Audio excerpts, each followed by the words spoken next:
ప్రకాశం జిల్లా ఒంగోలులో నిరుద్యోగ యువతీ యువకులకు కౌశలం జాబ్ మేళా నిర్వహించారు. స్వర్ణ గ్రామం స్వర్ణ వార్డు శాఖ ఆధ్వర్యంలో గ్రీన్ టెక్ ఇండస్ట్రీస్ సహకారంతో నిర్వహించిన ఈ జాబ్ మేళాకు మంత్రి బాల వీరాంజనేయ స్వామి ముఖ్య అతిథిగా హాజరయ్యారు.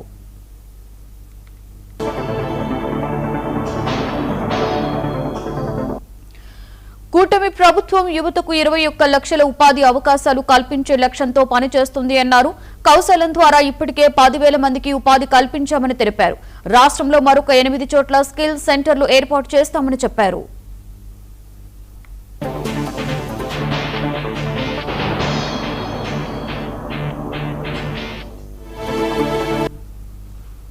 బీఎస్సీ నర్సింగ్ విద్యార్థులకు జర్మన్, ఇజ్రాయెల్ భాషల్లో శిక్షణ ఇచ్చి ఆయా దేశాలలో ఉద్యోగ అవకాశాలు కల్పిస్తున్నామని మంత్రి వెల్లడించారు.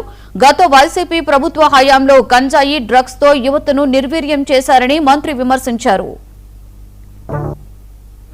గుర్తిస్తే అందులో 10th క్లాస్, ఐటీఐ, డిప్లొమా ఇలాంటి కోర్సెస్ చేసినటువంటి వాళ్ళని గుర్తించి వాళ్ళు సుమారుగా 18,000 మందిని గుర్తించడం జరిగింది.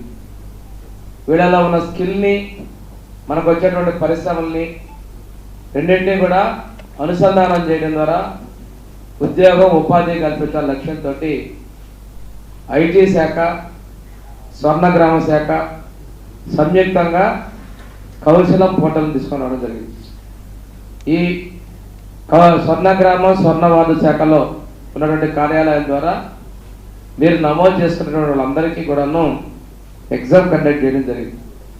ఈ ఎగ్జామ్ ద్వారా మనం సుమారుగా రిజిస్ట్రేషన్ కోసం అడిగితే 5,09,000 మంది రిజిస్ట్రేషన్ చేసుకుంటే వాళ్ళందరినీ కూడా అసెస్మెంట్ చేస్తే 4 లక్షల మంది అసెస్మెంట్.